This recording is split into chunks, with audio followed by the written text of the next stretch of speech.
Hello everyone and welcome back to my YouTube channel. And in this video, I am going to continue the chapter of class 9th. What is democracy and why democracy?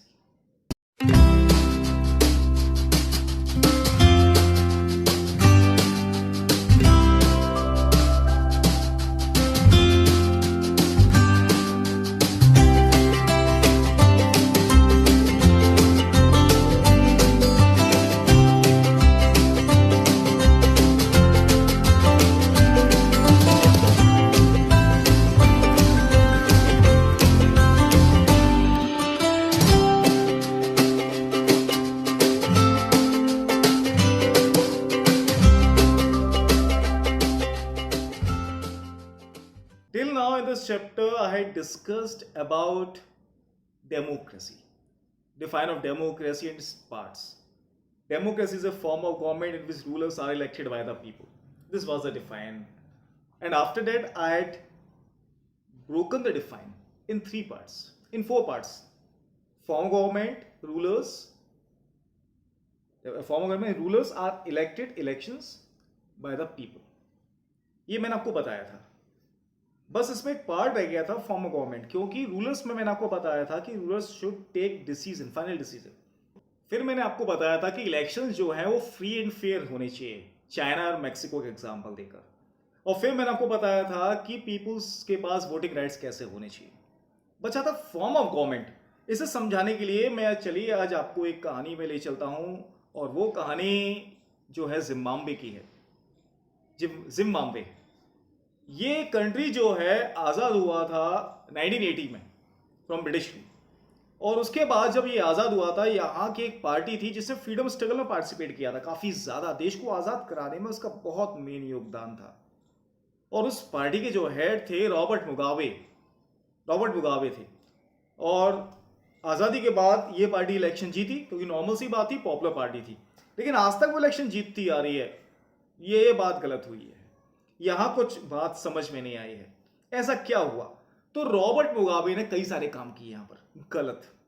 सबसे पहले जैसी power में आए ना, उन्होंने अपनी power को बढ़ाने के लिए कॉन्स्टिट्यूशंस में कॉन्स्टिट्यूशन जो देश का संविधान था ना, उसमें बहुत सारे अमेंडमेंट किए, चेंजेस किए, जिसकी वजह से वो बहुत ज्यादा पावरफुल हो गए.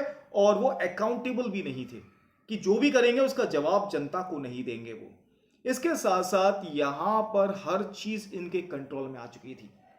दूसरी जो पार्टी थी, जो अपोजिशन पार्टी थी, उनके वर्कर्स को, उनके लीडर्स को हराश किया जाता था, परेशान किया जाता था. पब्लिक प्रोटेस्ट नहीं कर सकती, डेमोन्स्ट्रेशन नहीं कर सकती है गवर्नमेंट के खिलाफ. ये इलीगल बना दिया गया था. जनता के अधिकारों को लिमिट कर दिया गया था.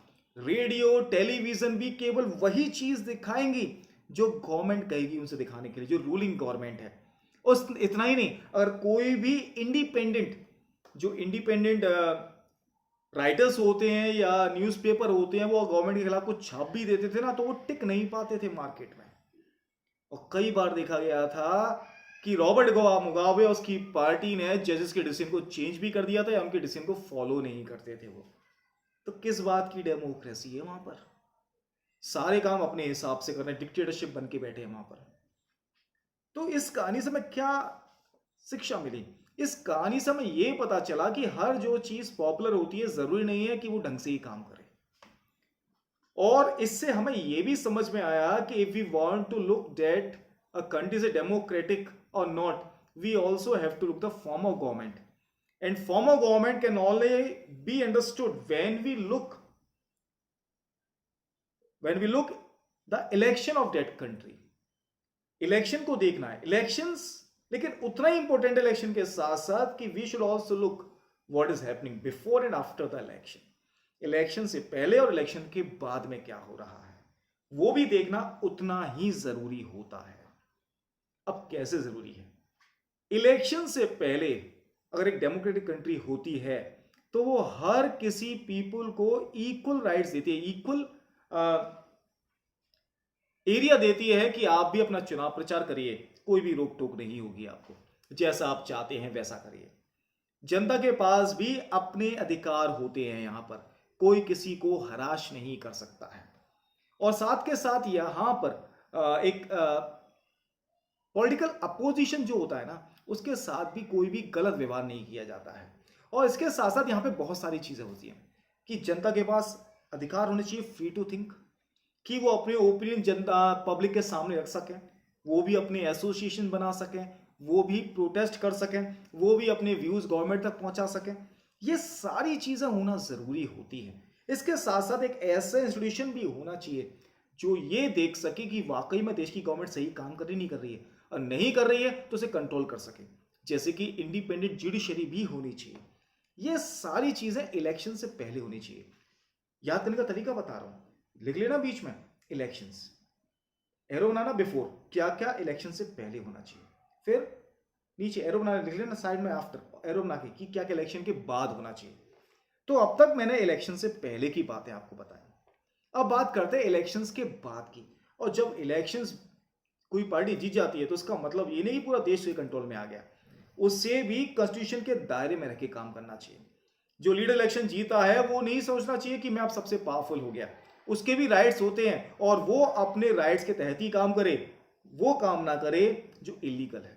A winning party should respect सब बेसिक रूल्स, जैसे कि माइडीज को जो गारंटी राइट्स दिए हुए हैं वो उनके पास रहने चाहिए, ये ज़रूरी होता है इस चीज़ में।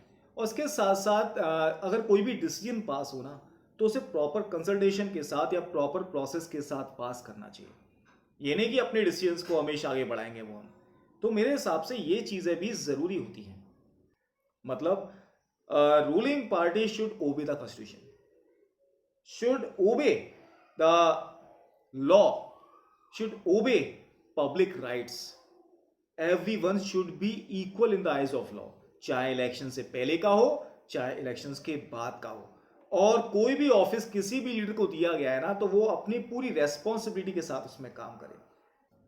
ईच ऑफ द ऑफिसर या ईच ऑफ द लीडर जो भी जीता इलेक्शन, वो केवल जनता के लिए अकाउंटेबल ही ना होना चाहिए, बल्कि उसके साथ साथ वो इंडिपेंडेंट ऑफिसर्स के लिए भी अकाउंटेबल होना चाहिए। मतलब इंडिपेंडेंट ऑफिस जो है उनके सामने भी उसे सब बताना पड़ेगा, जैसे कि जुडिशरी, वो अपने कंट्रोल में किसी से काम ना करवाए जो उसके राइट में नहीं है।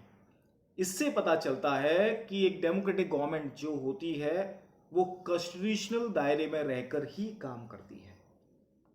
तो चलिए, मेरे हिसाब से आपको ये टॉपिक तो क्लियर हुआ होगा।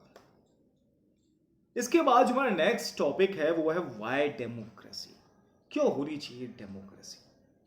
इसके पीछे बच्चों में बड़ी चर्चा हुई क्लास में। आपका एक पेज दिया होगा in which many of the children of the class is discussing about democracy. तो कुछ मैं अलग से बातें इसमें बताता हूं जो उसमें से मेन बातें हैं। क्या हुआ, कुछ बात बच्चे ये कह रहे हैं कि डेमोक्रेसी अच्छी गवर्नमेंट होती है। तो एक बच्ची ये कहती है कि what is a good form of government, till now India has achieved the 70 years of independence and still more than 70 years हो चुके हैं, still we are not developed, still there is a lot of amount of poverty in India. तो democracy क्या कर रही है? तो वो बच्चे ये कहता है कि इसमें डेमोक्रेसी का क्या काम है, डेमोक्रेसी क्या गरीबी को कम कर सकती है? नहीं। तो भी वो फिर से एक बच्चा कहता है तो उसमें डिफरेंस ही क्या है? तो best of form of government क्या होनी चाहिए? डेमोक्रेसी में बहुत सारे नुकसान होते हैं, वो अनस्टेबल होती है, करप्शन होता है, उससे बहुत सारी कमियां होती हैं। तो भी एक बच्चा कहता है तो इसका मतलब क्या है कि वो ब्रिटिश रूल फिर से वापस आ जाना चाहिए, क्या किंग का रूल वापस आना चाहिए? तो कहते नहीं, मैं तो कहती हूँ कि एक ऐसी गवर्नमेंट बननी चाहिए जो वाकई में डेमोक्रेटिक हो, जो उसके रूल्स लिखे वही फॉलो करे। तब एक बच्चा कहता है कि रियल चीजें रियल से कंपेयर करनी चाहिए, आइडल से, आदर्श। वो चीज जो चीज कही गई वही होगा, जो चीज कही गई वही होगा। आइडल से कंपेयर होना चाहिए। अगर हम रियल को आइडल से कंपेयर करेंगे तो कभी हम इक्वलिटी नहीं मिल सकते। हाँ, ये बस सच है, डेमोक्रेसी में बहुत सारी कमियां होती हैं लेकिन फायदे ही बहुत होते हैं। तो चलिए, इस वीडियो में मैं आपको उसकी सारी कमियां बताऊंगा, और नेक्स्ट वीडियो में उसके फायदे बताऊंगा। तो कमियां क्या क्या होती हैं? सबसे पहला पॉइंट अगर आप पढ़ेंगे, टॉपिक पर लिखा होगा argument against democracy. It is an unstable form of government, leaders keeps on changing, leaders बदलते रहते हैं, इसीलिए अनस्टेबल गवर्नमेंट है, कोई एक टिकाऊ नहीं होता। 5 साल आया या 10 साल आया, उसके बाद चला गया, फिर नया आया, फिर नया आया। तो इस तरीके से लीडर्स अनस्टेबल होते हैं इसके। और जरा आप देखना कि डेमोक्रेसी क्या है, जीतने का खेल है। पावर प्ले है, इसलिए इसमें मॉरलिटी नहीं होती है, नैतिकता नहीं होती है, बस जीतना है, चाहे वो कैसे भी जीते। उनका मेन मोटिव है केवल और केवल जीतना। समझ में आया मतलब? मॉरलिटी, चाहे उसके लिए उन्हें कुछ भी करना पड़े। बहुत ज्यादा करप्शन करते हैं इसलिए वो, बहुत ज्यादा। 2 पॉइंट क्लियर हुए? लीडर अनस्टेबल होते हैं और मॉरलिटी नहीं होती इसमें, क्योंकि ये गेम है पावर प्ले का, जिसकी पावर ज्यादा होगी वो जीतेगा। बात करते हैं डिसीजन मेकिंग की। मान लीजिए किसी डिसीजन की हमें आज जरूरत है, किसी लॉ को आज बनना चाहिए, वहां चर्चाएं होंगी, मीटिंग्स होंगी, वोटिंग होगी, प्रेसिडेंट पास करेगा, फिर बहुत सारे काम। तो डिसीजन जो होता है वो बहुत देर में आता है, बहुत देर में।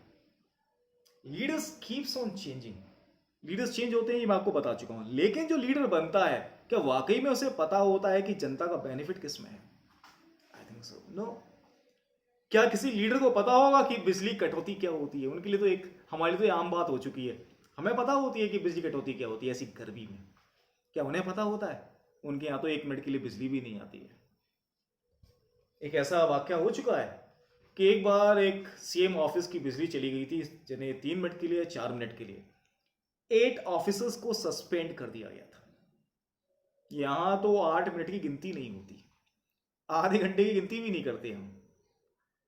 This is the big difference. Leaders को पता ही नहीं होता है कि जनता का फायदा किसमें है ज्यादा, इसलिए वो अपने हिसाब से काम करता है जो उसे सही लगता है। और सबसे लास्ट पॉइंट, कि जनता को भी नहीं पता होता कि उसका बेनिफिट किसमें है। जनता को भी, जैसे मान लीजिए लीडर्स हमारे पास आते हैं, पूछते हैं कि आपकी समस्या क्या है, तो हम क्या बताते हैं कि हमारी गली नहीं बनी ढंग से, पानी साफ नहीं दे रहे हैं। This is not the major problem. Major problem क्या है कि हमारे यहाँ के लोगों को एम्प्लॉयमेंट नहीं मिल रहा है, हमारे यहाँ पे डेवलपमेंट नहीं हो रहा है, इंडस्ट्रीज नहीं लग रही हैं, हमें खुद नहीं पता होता कि क्या चीज हमारे लिए बेटर रहेगा। मेरे हिसाब से आपको टॉपिक क्लियर होंगे। डेमोक्रेसी में करप्शन बहुत होता है, करप्शन, क्योंकि करप्शन वही होता है जहां कंपटीशन होता है। कंपटीशन जहां, वहां करप्शन ज्यादा, और डेमोक्रेसी में सबसे ज्यादा कंपटीशन होता है, इसलिए करप्शन भी होता है।